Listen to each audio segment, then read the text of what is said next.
My name is Kim Hissong from the University Advancement Division here at St. Lawrence, and I will be helping to moderate tonight's lecture. We're very excited to offer this online Laurentian lecture series as a way for alumni, parents, and friends across the globe to experience today's St. Lawrence classroom firsthand. Tonight's lecture is our 12th in the series, and we look forward to many more to come. Before we get started, I'd like to cover just a few technical items that should help make your webinar experience a more enjoyable one. At various points throughout the lecture tonight, we will pause to invite your comments and questions. And at that time, you can virtually raise your hand using the hand icon that you should see in the navigation pane at the top right of your screen. The icon is a small hand in blue. Click it once to raise your hand, and when you're called on, you'll be unmuted and you can ask your question directly. Or if you prefer, you can type in your question or comment. A few tips about the webinar audio. If you're using the audio through your computer, please know that you must have a built-in microphone or an external microphone in order to ask questions. Otherwise, you'll be able to hear us, but unfortunately, we won't be able to hear you. If you're using your telephone audio, if you have your phone on speaker during the webinar, in order for us to hear your question, you'll likely need to take it off speaker during that time. During the presentation, we encourage you to minimize the navigation pane so you can see the full screen. Simply use the orange arrow at the top of the navigation pane to do that. And if you need to maximize the navigation pane at any time, just use the orange arrow again. So without further delay, I'm pleased to introduce our lecturer for the evening, Michael Schuckers, Associate Professor of Statistics. Dr. Schuckers earned his BA at Penn State in mathematics, an AM in statistics from the University of Michigan, and his PhD in statistics from Iowa State University. He joined the St. Lawrence faculty in 2002 and is the founding director of the Martha H. Class of '62 and Greg H. Peterson Quantitative Resource Center here at St. Lawrence. Dr. Schuckers also co-founded Statistical Sports Consulting, LLC, which develops data and decision-making tools to give their clients a competitive edge in all facets of their business, from recruiting and signing to game planning and in-game management.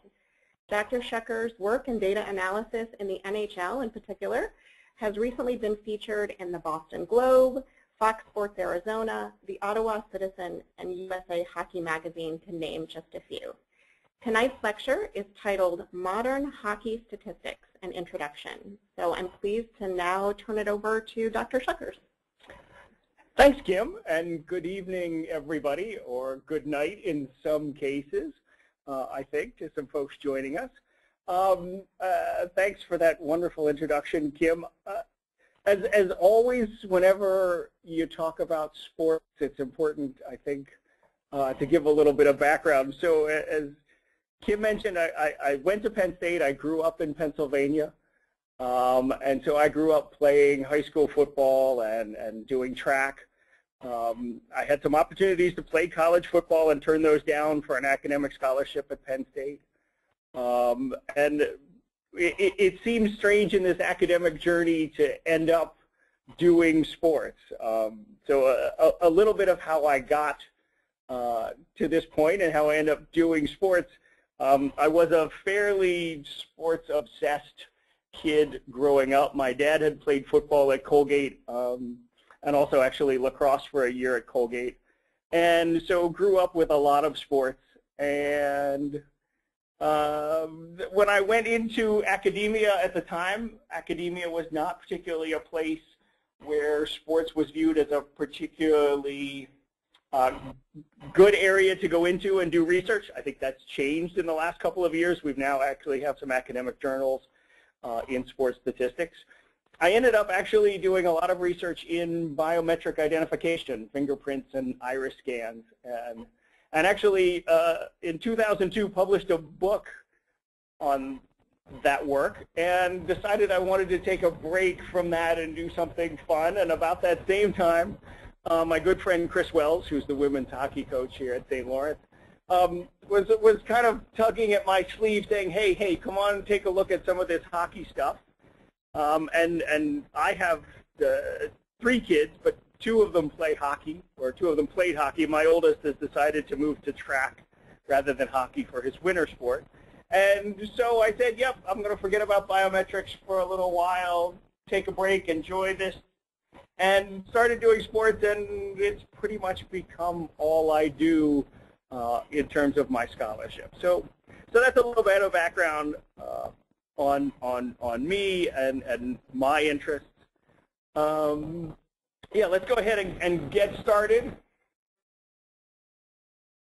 So one of the things I think that is often, and I probably don't have to mention it in this college-educated crowd, but sometimes that we get a distinction between what is statistics, as in a statistic, as in the unemployment rate, or a single observation, how many students are going to enroll in the fall, and the branch of academic statistics where we're really trying to study this process of how do I glean information out of a data set? How do I collect it in a good way? How do I analyze it and present it so that we can extract some good information?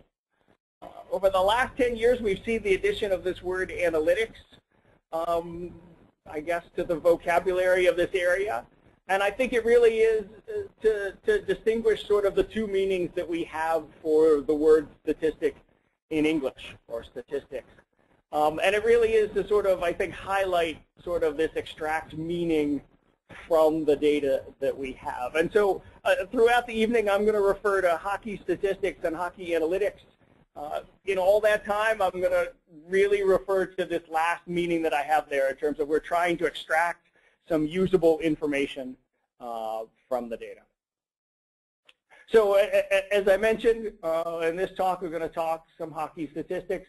I'm going to talk about some of the new statistics that are being utilized, particularly in the NHL, and then talk about some of the ways that we can get at some of this information and some analytics. So some new small s statistics that are out there and being used, and then also sort of the process and the information here.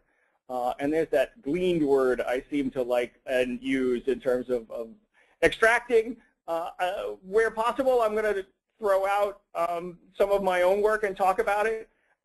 Really, and I can happily share this, but there has been over the last 10 years a community that has developed in terms of, and it has primarily been an online community of folks doing blogs and sharing, and it's now moved to Twitter, where folks are communicating and trying to get at and use the data, the limited data that we have there to extract and to share information.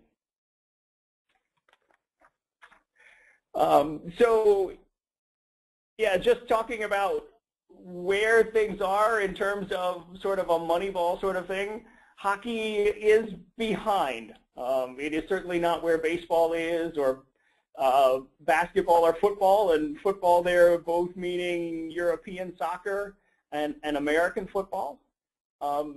This past summer, we saw something that has been dubbed the Summer of Analytics in hockey, and that primarily started a little over a year ago with New Jersey putting out an actual ad. Those who know New Jersey at all, it's kind of strange because they're not an organization that necessarily shares a lot of information, but they put out a public ad. Prior to that, some of the teams that had been using analytics were teams that had been doing it very quietly, very hush-hush. Obviously, there's potentially competitive advantage going on there. But last summer, with New Jersey putting an ad out, we saw the 6 teams that I've got listed there made some high-profile hires from folks from the analytics community. And so we've seen that lead to somewhat of an embrace, or at least the beginning of an embrace, of analytics at the NHL. I believe it's mentioned later on, but the NHL itself has added some of the things that we'll talk about tonight to their website.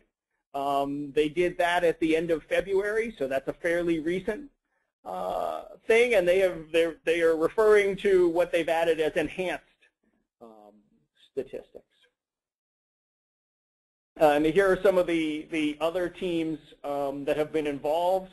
We know that Chicago and Los Angeles and Tampa Bay were involved prior to the Summer of Analytics. I think Nashville and San Jose, a little bit less open about what they've done, but I think conceivably they have been doing this for quite some time. So just talking about hockey as something that is different from other sports in how we go about and how we think about analyzing it, it becomes difficult because unlike baseball, it is not a very static thing. In baseball, we have very specific events, very specific nuggets of data where we have a pitch versus a batter. Whereas in hockey, we have, as I put on the slide, very fluid. We have action going all the time. We don't have stoppages. We have players coming on and off without play stopping. And so this makes for some challenges in terms of data analysis. You have players that have got there about 40 seconds for a shift, potentially. You have penalties that result in a player or a team being without a player for a length of time, but they can return. Unlike, for example, soccer, where you have a penalized player and they're gone for the rest of the game. Overtime in the NHL is played a little bit differently than the rest of the game right now. There's some talk of making changes to that for next year. And then if we're tied at the end of an overtime, then we have a shootout. And that is in place in the regular season. Doesn't necessarily happen in other sports in a regular season, though you could think of some of the things that go on, say, in college football as a shootout, sort of a back and forth, each team getting a chance to score. So some terms, again, probably for a St. Lawrence crowd, I don't have to do too much of this, but we'll go through and talk about it a little bit. So even strength is when we have both teams having 5 players on the ice. I've got a map of the ice there in the upper right-hand corner of the slide.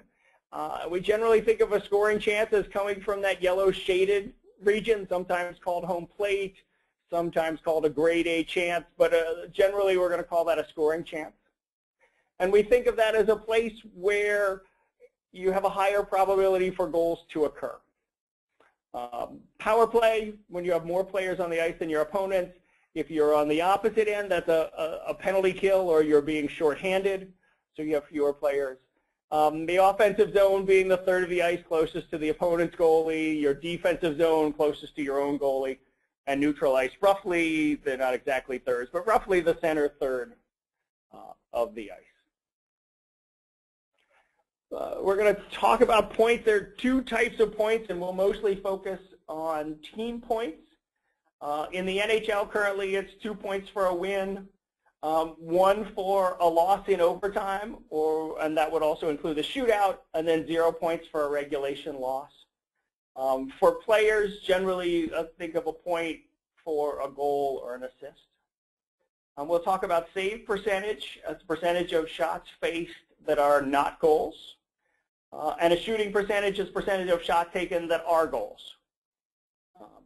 And I'm going to make some reference because most of the data that analytics people such as myself use comes from the NHL's real-time scoring system. And this was a system put in place sometime in the 2000s to record events and their location as well as who was on the ice. And I've given a list of some of those events. So shots are recorded, a missed shot. That's a shot that's viewed as an attempted shot, but which misses the net. Hits are recorded. A block shot, again, it's an attempted shot that gets blocked, is recorded. Face-offs are recorded.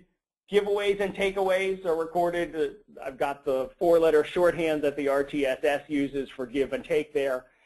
Stoppages are recorded, end of periods, etc. Just note the process that we have there. In general, at any particular game, any particular night, you have 6 people, some combination of whom are shouting out events and some of whom are typing into computers to record the events that you have. That is a somewhat imperfect system, and we'll talk about some of the things that are coming down the line that are likely to replace it. So there's the RTSS system. So first thing that I want to talk about in terms of things that we know and that we've learned is the idea of what is a goal worth. So what we have here is a graph of goal differential. This is, I believe, 5 or 6 NHL seasons, I believe through 2012, if memory serves. And what we have is team points on the y-axis.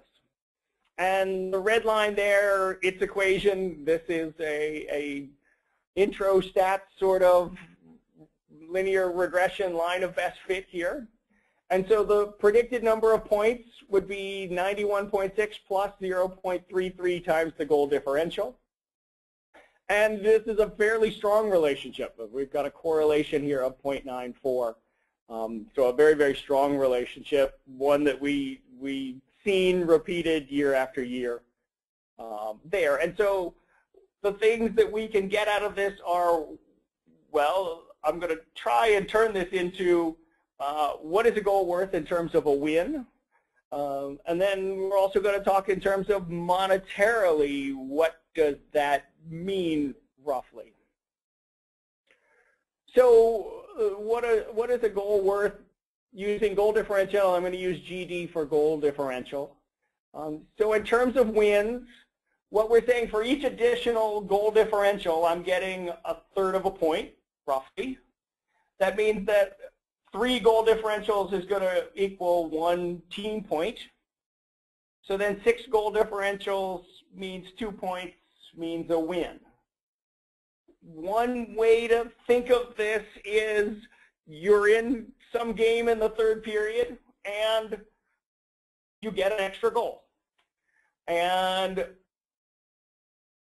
about maybe 2 or 3 out of those 6 times, right, that you're already ahead, so that goal isn't going to matter. And maybe another 2 of those times, you get that goal, but you're already behind enough, so that goal doesn't matter. But about 1 of those 6 times, that goal is the goal that moves you from a tie to a win. And so that's the idea there of the 6 goal differentials being roughly 2 points or a win. In terms of dollars, I've got a link there, and some other work has been done on roughly what does a win cost in the NHL. So in the NHL, we've got a salary cap. The idea here in terms of getting this slope is we're looking at the roughly what you would expect for a team salary, and those numbers were done in 2010-11, so some changes need to be made there and a little bit of update. But the link there is where the first idea for this paper came from. So 59.4 roughly is average salary cap. That's probably a little bit higher now.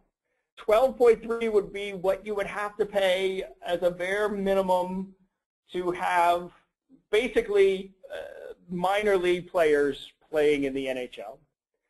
You look at that over the average number of points, roughly 91, versus some estimate there of the 52 being how many points you would expect a team of sort of replacement level players or minor league level players obtaining. Buffalo sort of is pushing the envelope there of that of late. And so what we end up there with is about $1.2 million per point. That means that each goal then is worth about $400,000, and that each win based upon goal differential is worth about $2.4 million. Probably there's been some changes in terms of the collective bargaining agreement, and so I might argue that that number has gone up and down a little bit in the last couple of years since this analysis was done in 2010-11, but it's probably not far off in terms of what we're seeing. So goals, right, it's going to take us 6 goals over the course of 82 games in a season to get us an extra win. And it's going to cost us as a team about $2.4 million for an extra win.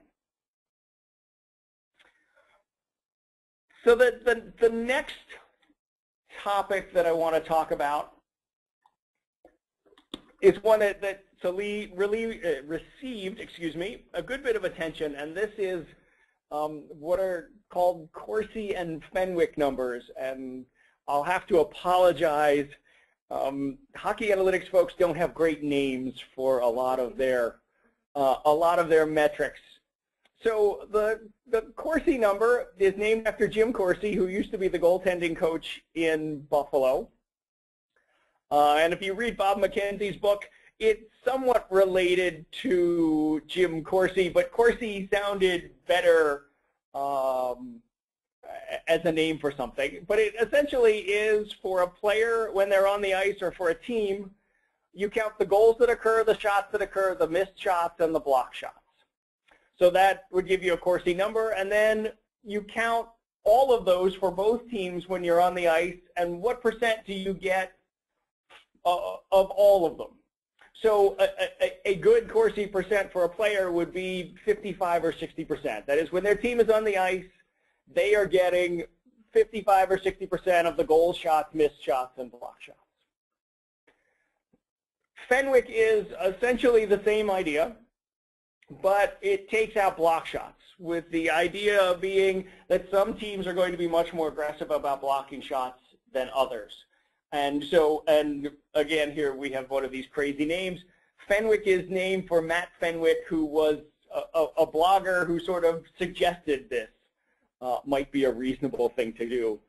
And so the Fenwick percentage, again, being what percentage of the Fenwick events are happening for your team out of all of the total while you're on the ice. When the NHL added these to its website, it's replaced Corsi with shots attempted, and it's replaced Fenwick with unblocked shots attempted, so SAT and USAT. And there I've got a link describing that. It will be interesting, mostly from an archaeological perspective, to see how much those names take hold. I will probably call them Corsi and Fenwick, though I'll try to call them shots attempted and unblocked shots attempted. But I've been calling them Corsi and Fenwick for 10 years, so it's going to take a little bit of time. Go ahead. So the question comes up, why do we care very much about these numbers? Why do we care about Corsi, Fenwick, the shots attempted, unblocked shots attempted? So it turns out through a lot of work and a lot of analysis that if we look at these two percentages, and in particular we look at them when games are close. So we know, for example, that teams that are up by 2 or 3 goals play a different style of hockey in the NHL than the style that's played when games are close. So I'm going to call a game that's close one where the goal margin is, it's either tied or it's a 1-goal differential. That this Corsi percent and the Fenwick percent correlate with future win percentage. They correlate with future goal scoring rates. And so essentially these are good predictors of future performance. And as I think I'll mention later, they're better predictors of future performance than goal percentage or shot percentage. And so adding the additional information there creates better predictors. And then the other things that we know is that Corsi numbers, Fenwick numbers tend to be correlated pretty strongly with scoring chances. And so those folks who have actually looked at scoring chances, and most of that has been by hand,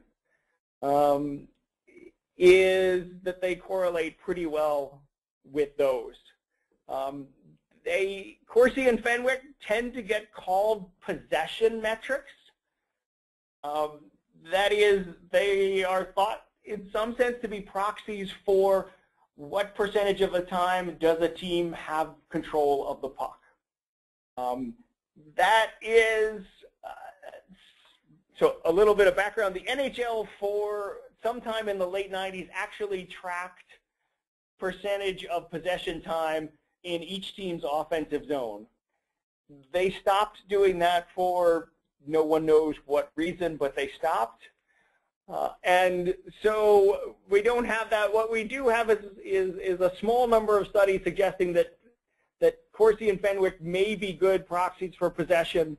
I think that's a little bit, maybe a little bit sloppy of the analytics community to refer to them as possession based upon a small number of studies. But if you go and you read ESPN or you read TSN, Sportsnet, you're going to see them referred to as possession numbers or possession statistics. So one thing I wanted to do is talk about this sort of ability to predict future performance. And so here we have, this is last season, regular season. This is the Fenwick percentage close, again, within a goal. The LA Kings finished 6th in the West. So just quickly on this table, we have the rank order by Fenwick percentage for each team, some teams here, and where they finished in the standings during the regular season, and then where they finished overall. And so we see the Kings at the top, but the Kings finished 6th in the West. Chicago 2nd, but they actually finished 5th in the West. San Jose 4th, Boston 1st in the East. New Jersey actually 10th in the East, and we'll come back and talk about them in a little bit. But you notice that the teams that were finishing higher in Fenwick are actually doing better in the Stanley Cup than we would expect them to do based upon the regular season standings. And so that's one of the things that the analytics community has been able to say is, look, your standings are not necessarily as good a predictor of future performance as something like Fenwick. So, notice that Pittsburgh, who was 2nd in the East, ends up losing in the 2nd round. And so they were 15th in Fenwick. Whereas the top 2 teams there, Chicago and Los Angeles, going very, very far in the playoffs. New Jersey, just make a mention, we'll probably come back and talk about the shootout a little bit later. New Jersey, their regular season standings of 10th in the East, they probably would have been 5th or 6th if they had won at least one shootout, but they lost all 13 shootouts during the regular season, and so their standings were quite low. And my next slide is just this year, to give you an idea of some teams that are doing well this year. So the Islanders have made, from the view of the analytics community, quite a few good trades. And one of the outcomes for that analytically is that they have bumped up their Fenwick percentage here. Tampa Bay, Winnipeg, Pittsburgh has made a couple of trades, and they've moved themselves into a different place. Though Pittsburgh, they're committing more penalties than anyone else in the league, and I think that may have an impact on them in terms of regular season standings. Again, Chicago and LA and Boston, all teams that are doing pretty well, but obviously not as well as they had done last year. Ottawa I've thrown in there for some local flavor, and Buffalo as well. So maybe even historically bad Buffalo at this point. So again, the idea of Fenwick and the idea that this is possession, I just wanted to take a look and go ahead and Kim, if you can show that video. So this is a game from May 10th, 2013. Kraft is searching for America's most passionate hockey community. Good. Yeah, we got Kraft, which is important. To pay the bills. Game, plus $150,000 in arena upgrades.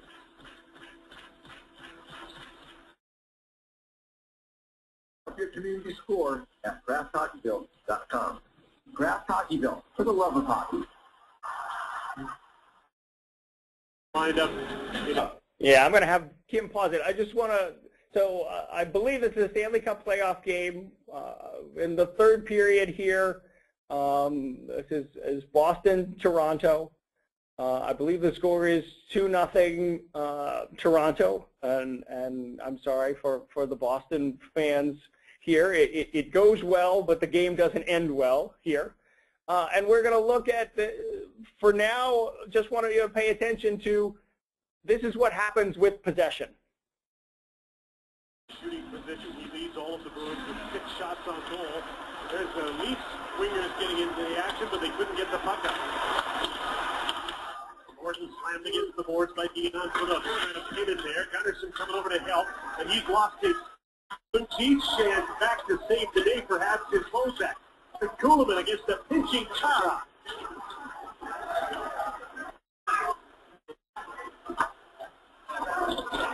Finally, the puck comes loose, and Lucic knocks it along the boards to Krejci. Bozak's after him and knocks him down. From his knees, he's back up again. Krejci, Morton. Painted into the corner by Carl Gunnarsson. Finally, Gunnarsson with some time. What's he going to do? Stays right there.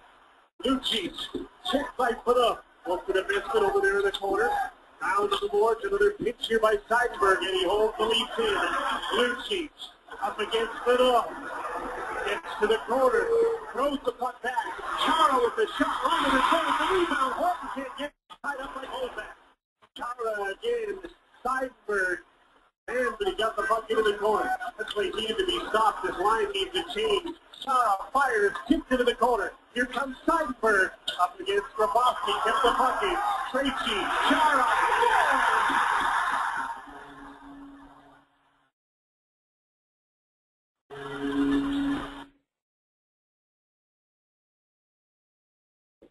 So that's a fairly unusual sequence there in the NHL. We have about almost 90 seconds of possession where Boston keeps possession the whole time, eventually ending up in a goal.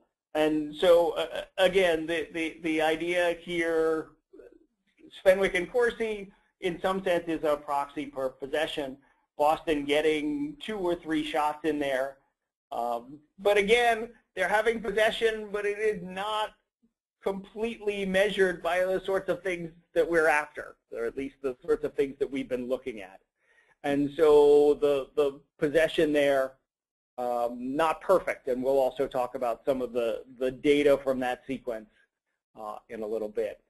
The next idea that I want to talk about is PDO, and again, another name that the hockey analytics community has picked that doesn't have much meaning. We think it's the initials of someone who was posting online, but we're not quite sure. And the NHL has changed it up, and we'll see some of that. So the idea here is that you take a team save percentage plus their shooting percentage. And in the NHL, they've made it shooting plus save percentage, so SPSV percent. Doesn't quite roll off the tongue like PDO. And the idea here is that a team's save percentage tends to regress towards the league average save percentage, and also towards the goalie's career save percentage. And so we'll talk about that. The same thing is that a team's shooting percentage will also tend to regress towards the league mean. And so the idea is, in some sense, because both of these quantities together are sort of headed back towards the mean, so that as we see differences from the league mean in this quantity, we're expecting them to sort of congregate in the future back towards the mean. That they're generally considered measures of luck, so that if we see a team with a high save percentage for a period of time, say Ottawa of late, that we would expect that future performance would be much closer to a league average. And the next slide here is talking a little bit about the idea of regression to the mean. Note it's a slightly different idea than the regression line that we talked about earlier, but the concepts are actually related. And here's the idea is that extreme values tend to be more similar to averages over time. And big picture, we think about any results that we have in statistics as some measure of skill and some measure of randomness. And so we get outcomes that are a consequence of both.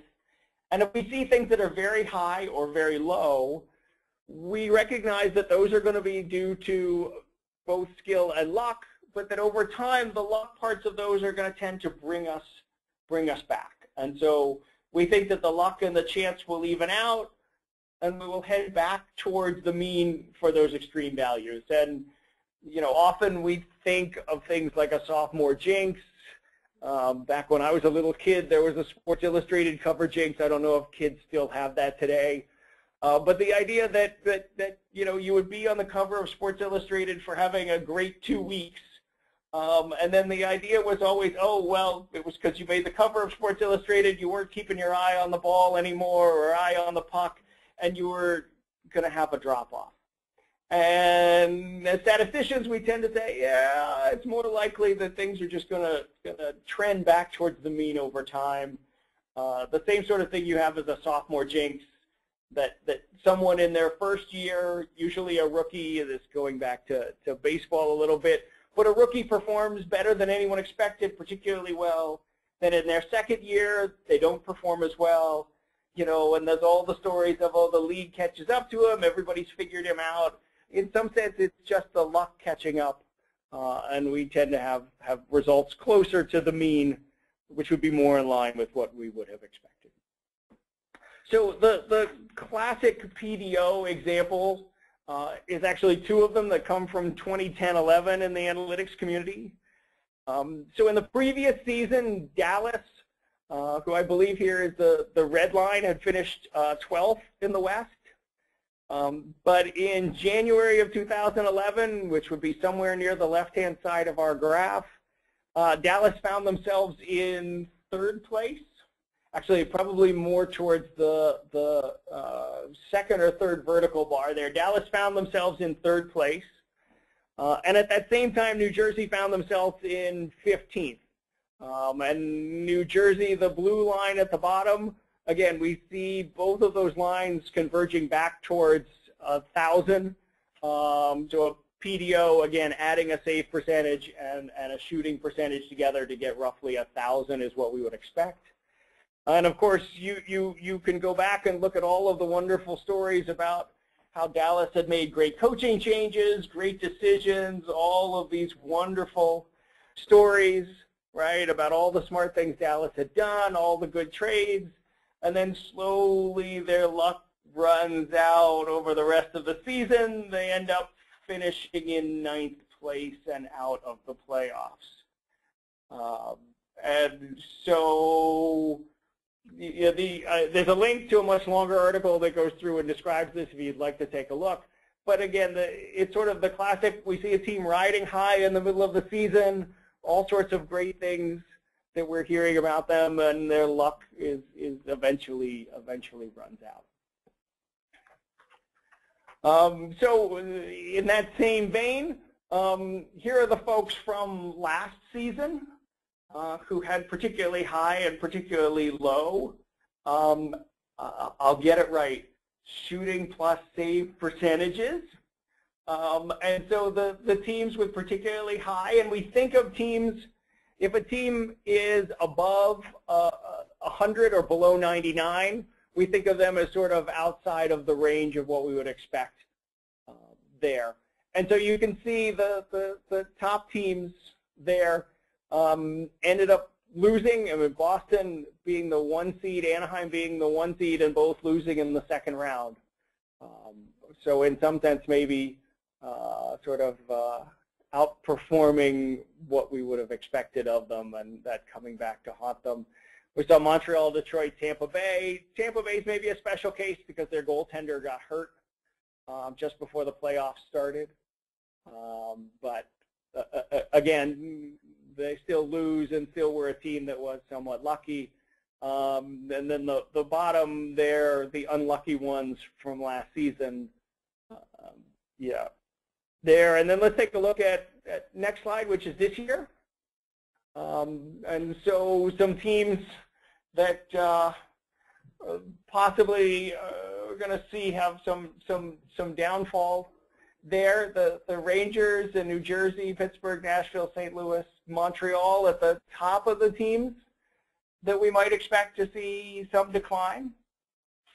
And then at the bottom, I've actually listed a couple of teams that are right in line with what we would expect in terms of Winnipeg and Chicago and Los Angeles.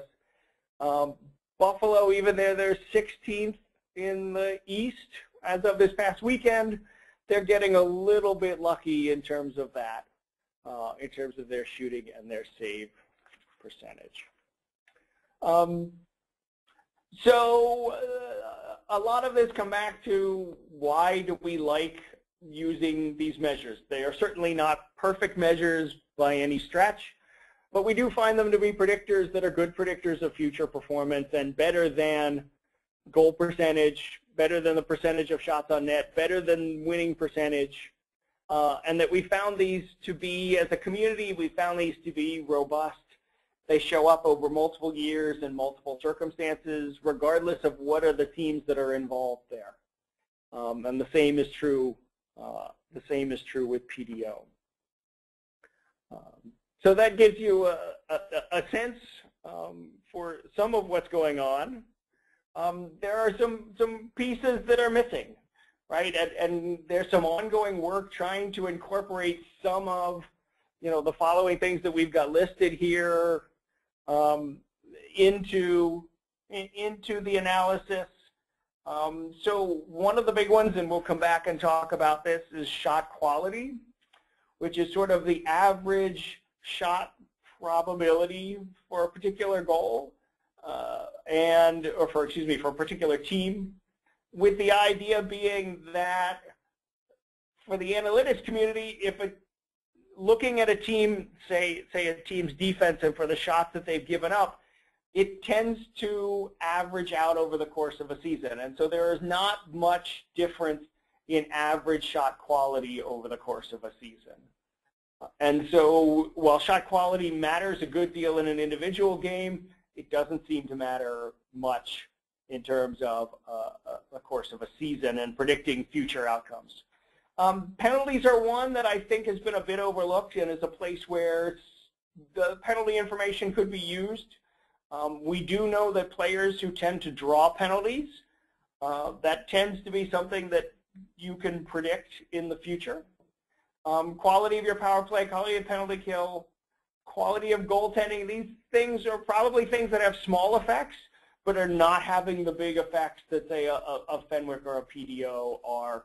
Shooting percentage would also go along with shot quality from an offensive perspective.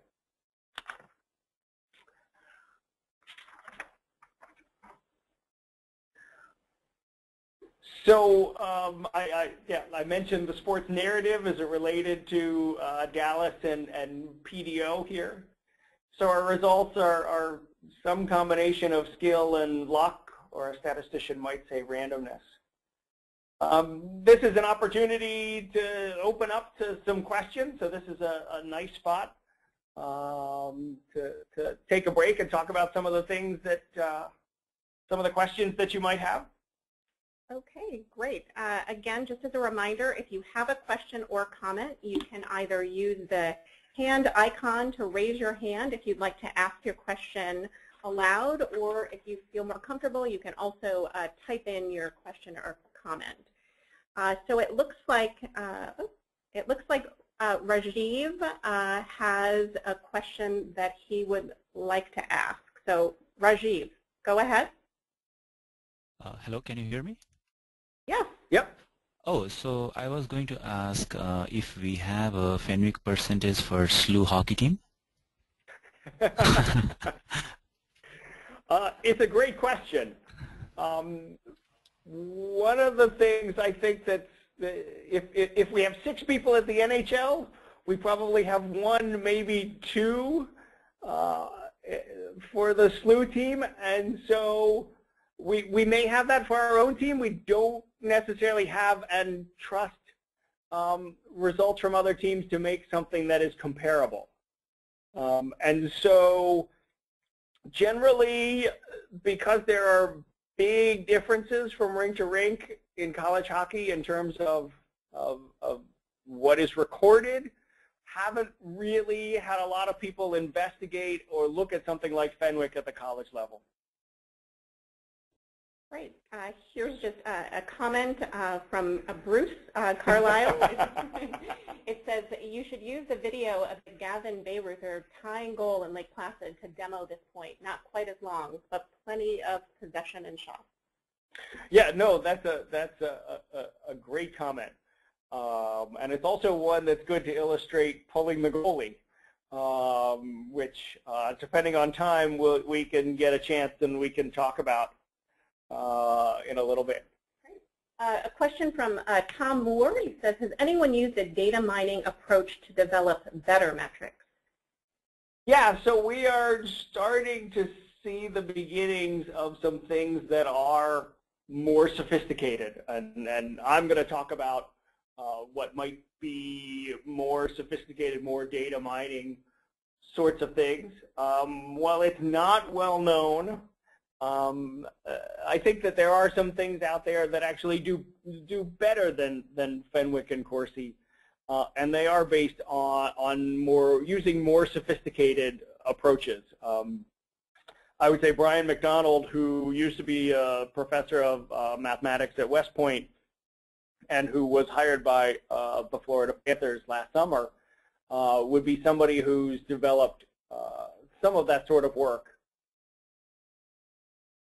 Okay, another question here from Eric. He says, what is the best time in the game to pull the goalie down one goal? Down one goal.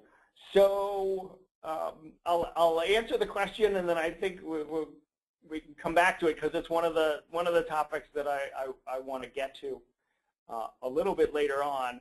But generally, if what you're trying to do is optimize the chance of outscoring your opponent, not necessarily of scoring first, but actually somewhere around 3 minutes turns out to be optimal, even though what it generally happens at the NHL level is about 1 minute or maybe a minute and a half. But I will just add that Chris Wells, who's our women's coach, has led the nation for the last 7 or 8 years in minutes with the goalie pulled, I think in part with some conversation. So I think he was doing it before we had a lot of conversations, but in part because he's read this sort of thing. Okay, we've got another question from Bruce. So do the NHL GMs using this recognize that the way certain players are utilized can impact their Corsis? For example, a fourth liner who takes most face-offs in defensive zone, wouldn't he have an artificially depressed Corsi? That is such a great question and totally leads into something we're going to talk about. One of the things that analytics folks talk about is something called a zone start, which is effectively where does your shift start. So as the questioner pointed out, if someone is starting in their defensive zone, they're less likely to have good outcomes. And we can actually quantify differences between starting a shift in your offensive zone versus starting a shift in your defensive zone. And we can, and I have, built models that will adjust for those factors. It looks like we have a question from Jordan Paley. Jordan, go ahead and ask your question. Yes. I was wondering, is there a difference between the analytics between like the first line of an NHL team and a fourth line, because the first line is usually used as a skill position and the fourth line is usually used as a checking line? So there are certainly differences in the outcomes that we would expect to get from those two lines. And certainly we can see some of those, and we'll talk about some of those. I think more and more what teams are coming to do is recognize that the importance of those fourth lines for maintaining, or not necessarily being checking lines so much as maintaining possession lines. And as something that is something that has been utilized. For example, I think a good number of the moves that Pittsburgh has been making has really been to sort of strengthen the quality of what they're seeing on their third and fourth lines, recognizing that they've had quality on their first and second lines for many years. Great. We'll take one more question. This one's coming from Seth Jackson. He says, will you be discussing defense-independent goalie rating at all? From a Cam Talbot fan. So I do have a slide on the goalie rating that that the questioner, that Seth mentions there, and we will talk about it. I don't have results from this season, so that probably makes a Cam Talbot fan not particularly happy that I won't have results for that. Oh, and we actually have one more from George Hughes. He's saying, how do you think an Olympic ice sheet may impact Fenwick? That's a great question.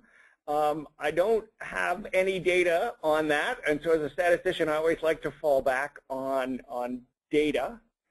But I would suspect that it probably would lead to a higher importance of Fenwick. That you generally, the thought is that you have a more open game with the Olympic ice, and therefore, yeah, you're going to see a higher impact of Fenwick. That's a hunch and not necessarily any data. And this one is from Mike McKenna, and he's saying, can you keep the goalie rating slide confidential unless some guy named Mike McKenna is featured really high on it? So if we make the data set 2 or 3 games from Columbus, we can probably get that to work. Yeah, no, that's a great question, and maybe fortunately for all, we talk about the method, but there's not a whole lot of details on results, at least on that slide. So we'll come back to more questions in a little bit.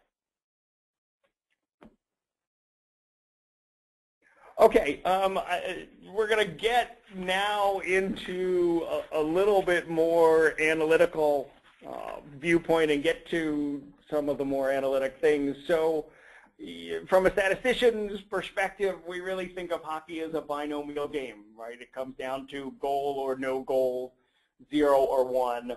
And in a binomial sense, statistically, N and P, N being the number of shots you take and P being the probability of those shots going in, is important.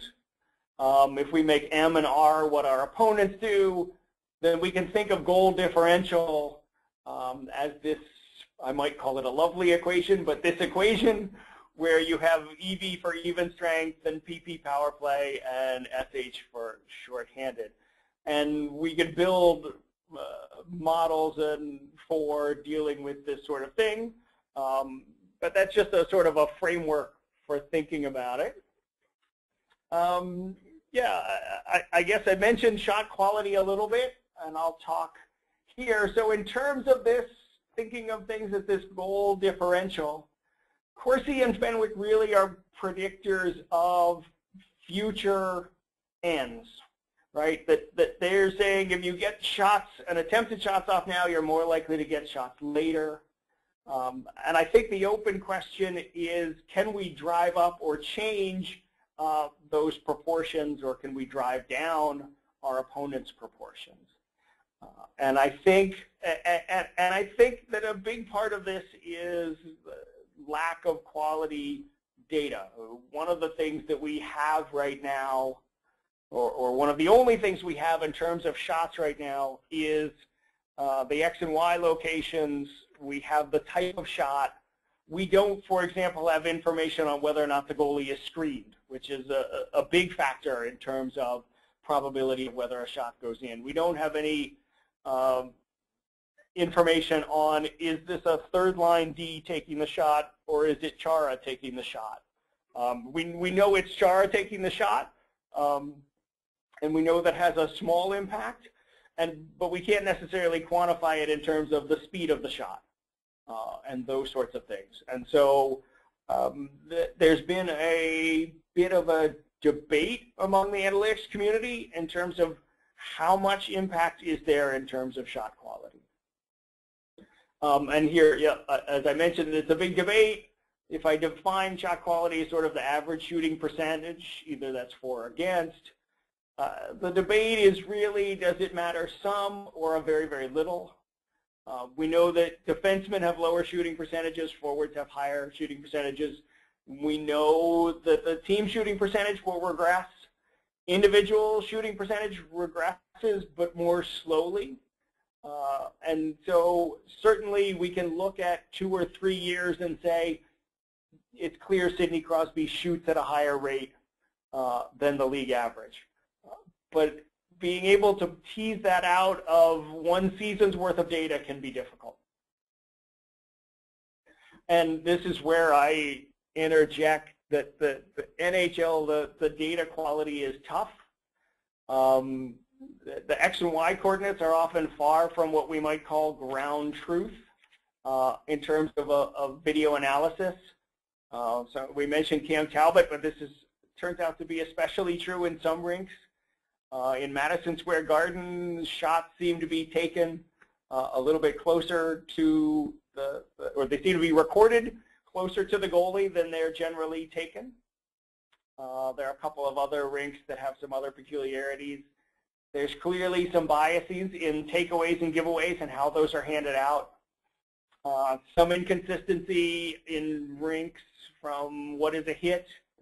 And so all of that makes us hope that we can get a better quality of data, because I think one of the challenges in terms of getting analytics adopted more widely in hockey has been this perspective that the quality of the data just isn't there to justify the conclusions that we're getting, that there's so much noise in the data that it's problematic.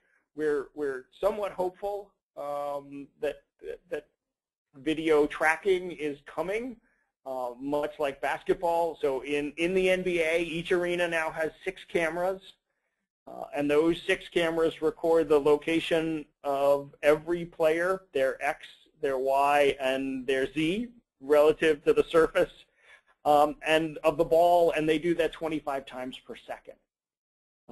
And that your challenges then become too much data, but that's in some ways a nice problem to have. The NHL, in the course of the All-Star game this year, started using some video tracking, and they put RFID chips in the puck and in the player jerseys. And so the next thing we're going to take a look at is a quick little video of some of that. The NHL is trying out a whole bunch of technology that we're going to see more and more over the years. And I know Mac is a big fan of analytics. Yep. Right, Mac? Well, but you know what? The numbers they're going to start being able to access are going to be a lot more useful in a lot of ways. Right now, you know, things like speed. I know Glenn Healy loves this stuff where he can measure how far a player is away. They might be able to measure how long a flip pass is, for example, that a player is able to retrieve down the ice. So, you know, we're seeing the beginning of it for the NHL, and I think it's really interesting that they've embraced it. You know, before now it's really been bloggers and all kinds of people that have been really into the analytics stuff, but now the NHL is saying, no, we want to be in on that. We're taking it over, is what they're doing. And you know what? There's some great information that we saw demonstrated, explained to us. Yeah, so that's just a quick demo, and you could see some of the potential that is there. It's certainly not going to happen, I think, anytime in the next, certainly in the next 18 months, but I think down the road it's a possibility. Sticking with some of these data issues, just point out, yeah, go ahead, the next slide. Yeah, this is from a blog, a Montreal Canadiens blog, and the arrows there are the differences between what was recorded by the NHL and what somebody sitting down and doing frame-by-frame analysis took to be the location of the actual shots that occurred. It didn't make a particularly nice graphic there, not too many rectangular rinks, but you can see the idea there of we have some of those data issues. Just to give you an idea of the sort of data that we're dealing with, this is actually one of the play-by-play files that we use, and this is actually the play-by-play file for the shot that we saw earlier, I should say the clip that we saw earlier of Boston and Toronto playing. And the sort of information that we have here, we know what is the event number, so 326 in the upper left is the 326th event. It occurred with 10 minutes and 11 seconds left in the third period. It was a face-off at even strength.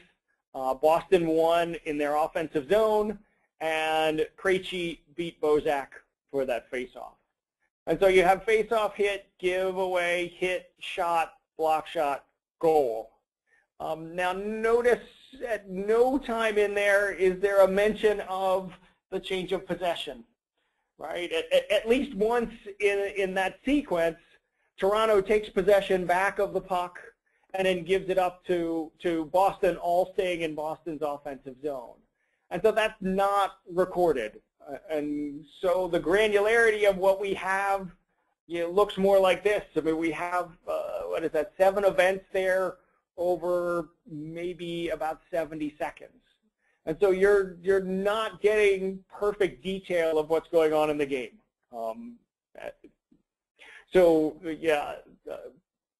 Interject continues here. The data quality is something we worry about. It's something we worry about in statistics all the time, whether it's hockey or otherwise.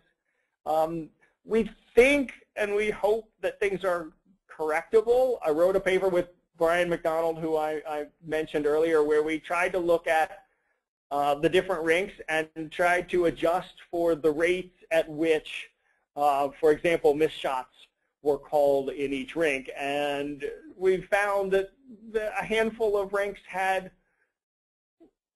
rates that were higher or lower than league average. And we made and allowed for some adjustments, and it would allow for some reweighting. In terms of the XY coordinates, there's a little bit of work that's been done, and part of it is in a paper we'll talk about in a little bit that I did with Jim Kiro, and that was his senior project, and actually a SLU fellow, so a summer research project back in 2012, and then we finished that in 2013, trying to deal with that, and as I mentioned, the video tracking potentially coming. So just a recap of what we have seen. So we've seen value of a goal. We've talked about Corsi and Fenwick and their ability to predict, and we've talked about PDO, shooting plus save percentage being a measurement of luck, and that average shot quality can be a small factor.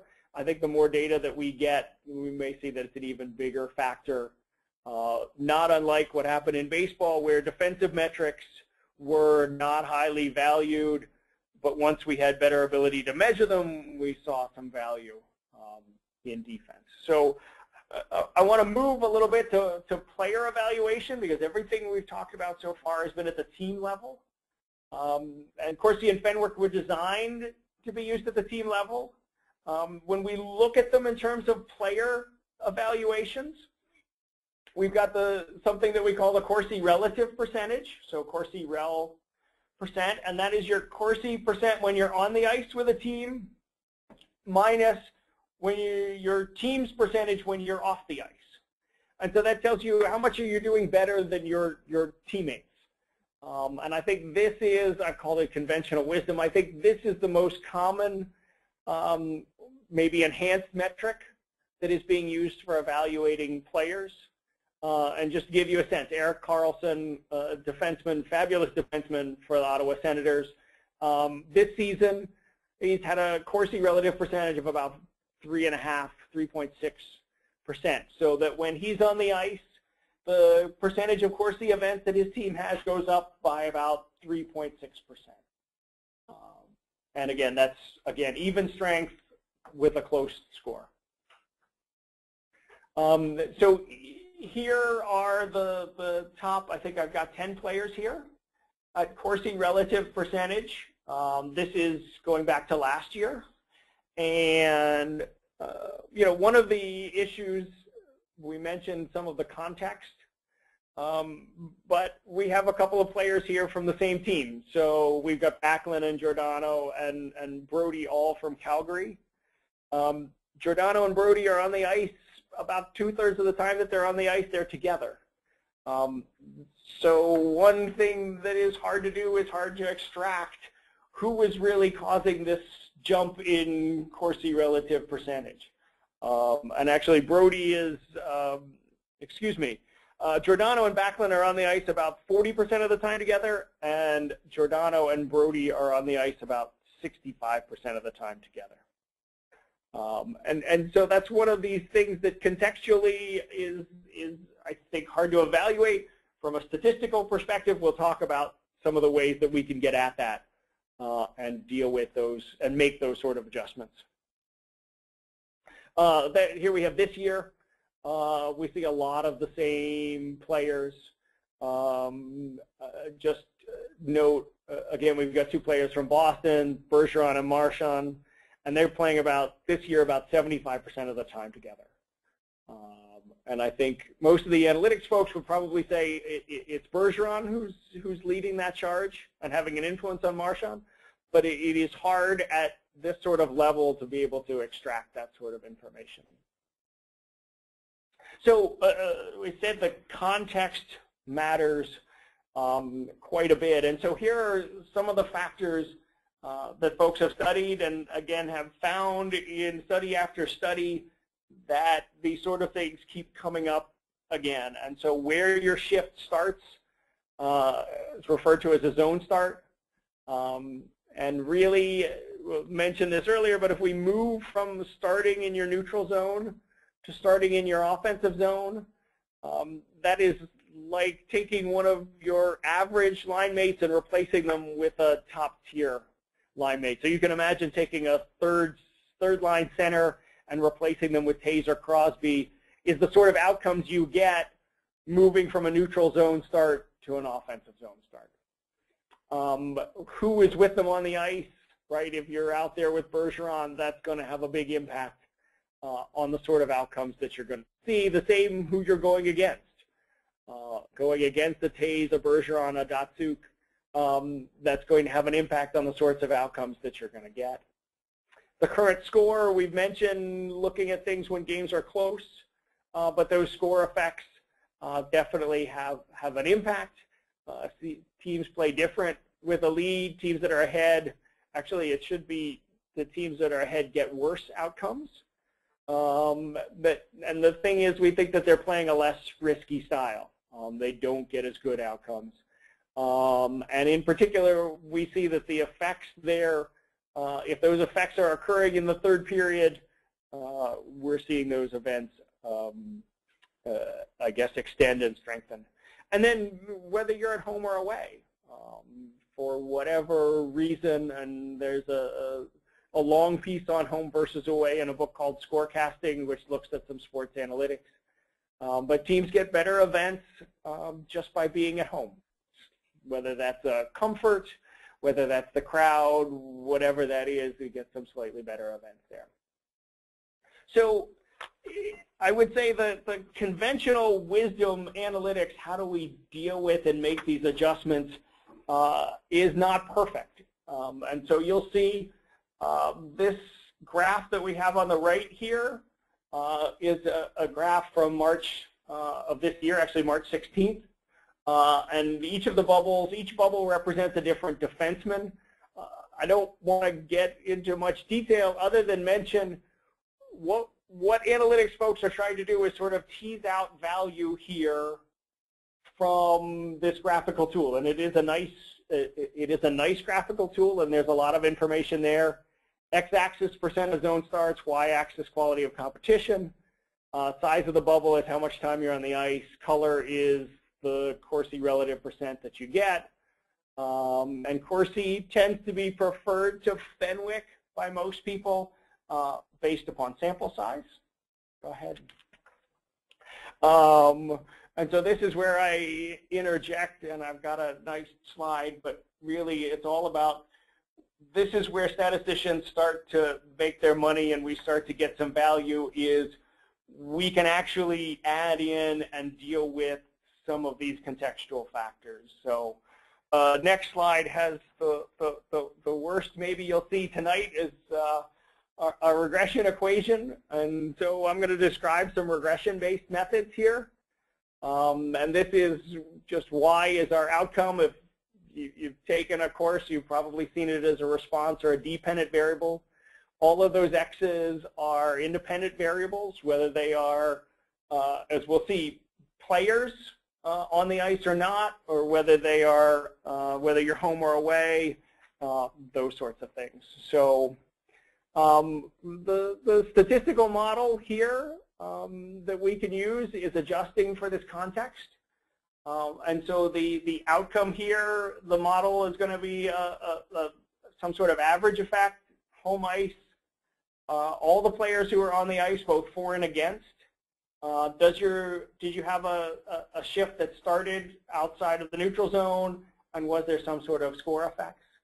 So what I'm going to show you is actually stuff that is not public. Actually, I haven't actually shared this and made it public, but we've been working on it, and it's lots of fun. So it is kind of a big data approach. We have 97,000 Fenwick events and 130,000 Corsi events per season.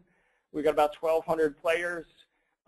This is based on initially some work that I did with a student, Jim Curo, and Jake Hurlbut, who's going to graduate in May, helped with a little bit last summer. For anybody technically inclined, we're doing a somewhat sophisticated ridge regression to deal with the multi-collinearity of what's going on. So with that said, what we get in terms of top players for an adjusted Fenwick, and I'll talk in a second about why I like Fenwick. I've got 3 years of data. So we have the players in their position. We have counts, which was how many Fenwick events they were on the ice for this, we'll call it 2.6 seasons, because we have the lockout shortened season in the middle. And then we get what was their adjusted Fenwick. So dealing with all these other factors in the model, what is their individual impact as much as we can tease out. And so this is even strength. We have a more sophisticated model that actually looks at all events, and that includes a bunch more terms, and it's a very, very long model because we deal with 5-on-4 versus 5-on-3 and zone starts on the power play, et cetera. Just point out that I'll take one player here, Justin Williams. So what we're saying is accounting for all of the other factors and all the context for which Justin Williams is on the ice. When he steps on the ice, he's adding about 3.7% to the Fenwick of his team when he does that. And we can see some of the players that we've seen before. Datsuk, Joe Thornton has showed up a couple of times. Ante Kopitar is going to show up a bunch. So, yeah. So, what we can glean from this model, the change from where a shift starts. So, moving from the neutral zone to the offensive zone is worth about 4%. The top players were worth about 4%. Home team gets you about 2%. So, automatically, you would expect the home team getting about 52%. If you're moving as you increase your score effect, you're likely to be decreasing for each goal that you score your Fenwick by about 1%. And really, in terms of these results, they tend to apply whether we do adjusted Corsi or adjusted Fenwick. We're roughly getting the same order of magnitude results there. Here's where I say that I prefer the adjusted Fenwick here. While Corsi has larger sample size when you're dealing with an individual, when we get to these large data sets, what we're really seeing is that when I look at 1 year sample and I fit the model, and then I do and try to predict what sort of ratings I'm going to get for a completely different set of models, what we're going to call an out of sample, so a completely different year and a completely different evaluation. we're seeing that the adjusted Fenwick is giving us a higher correlation than the adjusted Corsi there. And so we might even suggest that that might have something to do with the fact that blocks is in the model for Corsi and that those may really be primarily noise. The more sophisticated model that we put out there, and this is the total hockey ratings, is roughly the same model at even strength, but what we've got there for a response is a net probability of the home team scoring minus the away team scoring. Now we're at 250,000 events per season, same number of players.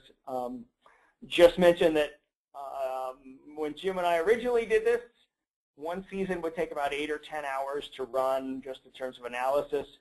Jake worked his computer science magic, and we're now down to about half an hour, which is pretty awesome.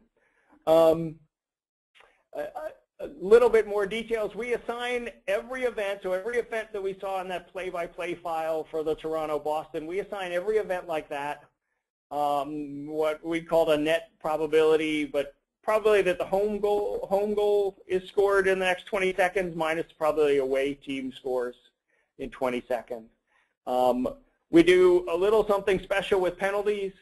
We do something with shots where we give the value of a shot is the probability that the shot goes in plus what happens in the next 20 seconds to account for rebounds, et cetera. And then we've got also not just even strength, but we've got all events there. Just to give you a sense of what is the value of particular plays, this is sort of an average value for shots because we actually use the location of shots there in terms of assigning value. You can see the value is the NP20 on the far right. And so I'll just point out to you, hit by the home team in their defensive zone, which is the very last row, actually has negative value. And that is because if you're hitting in your defensive zone, it means it's likely the other team has possession in my zone. And so therefore you can have events that lead to negative values there. And we do find that hits in the neutral zone or in your defensive zone do have negative value in this assessment. We'll look at some of the top players here, and a lot of the names will look familiar. We've got Kopitar here as the top, again, even strength for the last 2.6 years or so. The way that we do this is we take that goal differential per event, we multiply by the events that they're on the ice, and that gives me the number of goals. We divide that by 6, and that gives me the number of wins. So back to our goal differential that we started with a long time ago. And so, what we're saying here with Kopitar is over 2.6 seasons, he was worth just over 13 wins to his team. And you might think that that's, in wins, about $26 million of value that he's adding to a team if we do $2 million per win. Next slide has, it might say even strength at the top, but if not, it's all events. And so Kopitar adds about 6.5 wins on the power play, penalty kill, on the special teams there, to where he's got about 20 wins of value. And again, we can see some of the other players that we've seen before, Thornton and Bergeron as well. Now note that what we don't give credit for here is shooting percentage. And so what we're assuming is that every shot counts the same minus its location. And so we're not giving credit, say, a Sidney Crosby or an Alex Ovechkin who scores and shoots at a high percentage, not getting full credit here. And so we're working on incorporating that into the model. I mentioned here that we like Fenwick better than Corsi, but if I look at Fenwick versus this total hockey rating does at least as well at even strength, but we certainly do better there in terms of our out-of-sample correlation being almost 0.8 when we've got all events in there. So Fenwick does a little bit better in terms of validity, in terms of predicting wins, but the Thor does better in terms of predicting out-of-sample performance.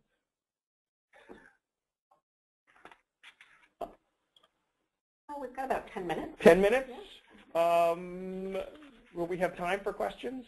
Or should you want to move quickly so that we've got time for questions? I think that we can move quickly through the rest of the slides, and then we'll save a few minutes for questions at the end. Super. Great. So we mentioned earlier rating goalies. And so one of my favorite slides here is to talk about this. If we look at overall save percentage, we'd say goalie A is everybody's favorite goalie. But if we say, well, if I just look at how they do on hard shots, well, I'd take goalie B. And if I look at just how they do on easy shots, then I would take goalie B. And so we've got this dilemma that if really we have hard shots, easy shots, and that's simplifying everything very much, right, that we get this sort of issue that save percentage is a function of two things, the difficulty of the shots you face, and then the quality of the goalie. So we can fix this, right, by creating an adjusted save percentage that accounts for difficulty of shots. What I've done here with the shot counts, which are those numbers in parentheses, is I've made the shot counts the same, and so that gives us an adjusted here. And as I mentioned, quality of shots not mattering very much. It's been the case that most of the folks who've done adjusted save percentage, it has not done well in sort of out-of-sample prediction. And so therefore it hasn't been done much because I think belief in that average quality of shots not having much of an impact. So I think that's an open area. The question was brought up earlier about the defense independent goalie rating, essentially doing the exact same thing we just did in the very simple example, but we are normalizing this time for X and Y locations, shot type as well. And so we get that sort of adjusted save percentage across. And here I've given you an example here of shots that we would look at. So from the blue line to the red line for Marc-Andre Fleury for a season, and that's a couple of years ago. I've stopped doing the rating and putting it out regularly, again, because of the issues with the X and Y coordinates and how much trust is there. Been thinking about some things, and I think it's possibly, as I mentioned at the bottom of the slide, possibly time to revisit that, because I think we've got some better adjustments that may make that more reliable. So a couple of recaps there, sort of 6 sort of take-homes. And we've seen those, the value of a goal, Corsi and Fenwick, PDO, context matters. We can build some models that can do that and can account for it. The shot quality tends to be a small factor. I've got one more slide of content. And this is other things we didn't have time, and I'm happy to take questions. But teams should pull the goalie more. I mentioned drawing penalties seems to be repeatable. There's a whole body of work on difference between an average player and what might be considered a replacement. The referees actually do a great job, at least in one small study we did. We've done some work on draft selection and what the value of a draft pick might be. Actually, Central Scouting does a pretty good job, though they can be beat. We've done some work on face-offs. Shootouts tend to be very, very random things. And there's a whole body of work on, if I know someone is in the AHL this year, what would I predict for them to do next year? So what are called league translations in how do I translate some value there. Also happy to announce that we've got a new major in statistics coming up, and so the faculty just approved that. And it's been endorsed by the Board of Trustees, and we're waiting on New York State. And then the last slide with any content here is a link to some of the stuff that we've done. Got an index there of papers, and then an index of hockey postings. It's not the most active of blogs, because I tend to do things that end up being 2 or 3 pages at a time. But there are some things there if you'd like some further reading. And there's my email. I'm happy to take questions. I've got Twitter. And those are a list of St. Lawrence faculty and students who have helped with projects along the way. So I'll be happy to take questions. All right, great. Again, if you have a question or comment, raise your hand or go ahead and type your question in. So I'm just going to scroll through here. Looks like we've got some questions. So here's a question from Joshua. It says, do any players have negative Fenwick as an individual? Yes. So it's not possible to have a negative Fenwick. It is certainly possible to have a negative adjusted Fenwick. And in fact, someone has just posted, he just called him a Clarkson player. I can laugh at that a little bit. I must admit to being married to a Clarkson faculty member, so I have to watch myself a little bit. Certainly in terms of adjusted Fenwick, we do see some players like that, and I had a conversation with an NHL team about 2 weeks ago, or someone from an NHL team, and they were complaining about one of their defensemen and the analytics community not liking the particular defenseman, in part because this player's Fenwick was not particularly good, but the coaches love the player. When the scouts watch the player, they're very happy. It turns out to be one of these sort of big data things that if you watch with your eyes, you can't fully process and make a sense of all of the things that are going on and all those contextual factors. A question from Matthew Whitehead says, what effect does officiating have on the analytics? I would say in hockey, we don't know the answer to that. I would say that is something. The study that I did on referees looked at the rate of penalty calling among referees, and they were remarkably consistent.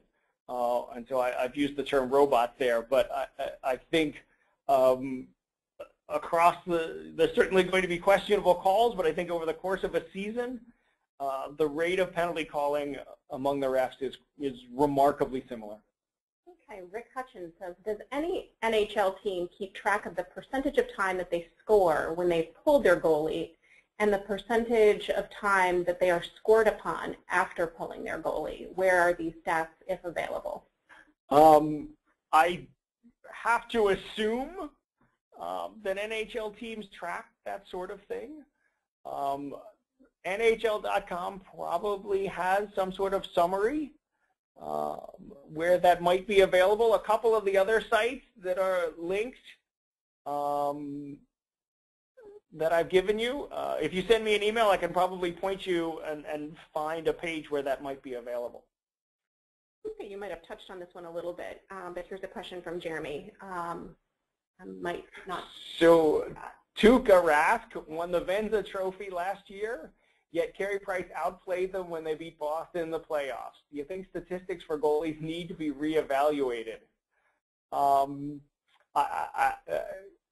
So I do think that the additional information and the tracking information that potentially we have will change our viewpoint of goalies and of defense more than they'll change our tracking of offense.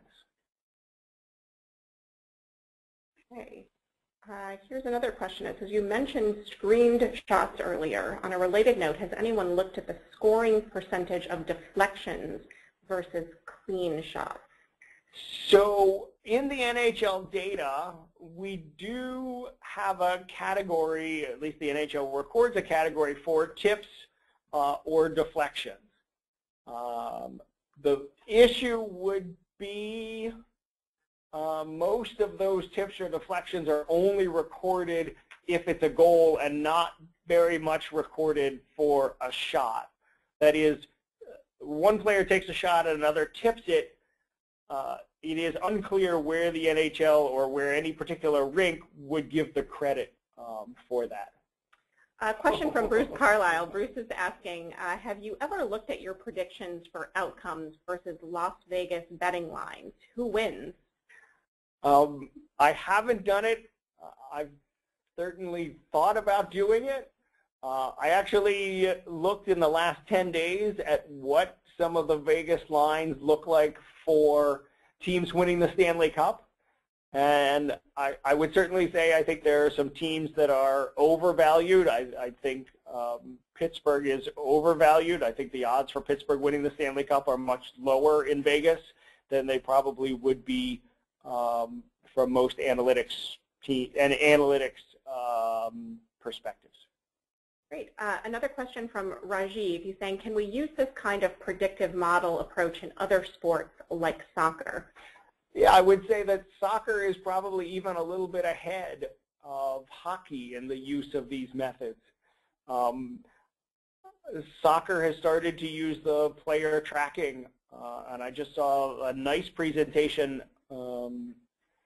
at a conference in Boston a month or two ago where they're using some of that player tracking information to evaluate quality of chances and things like what is the speed of the attack, what is the formation of the attack, and how does that have an impact on whether or not a goal is scored.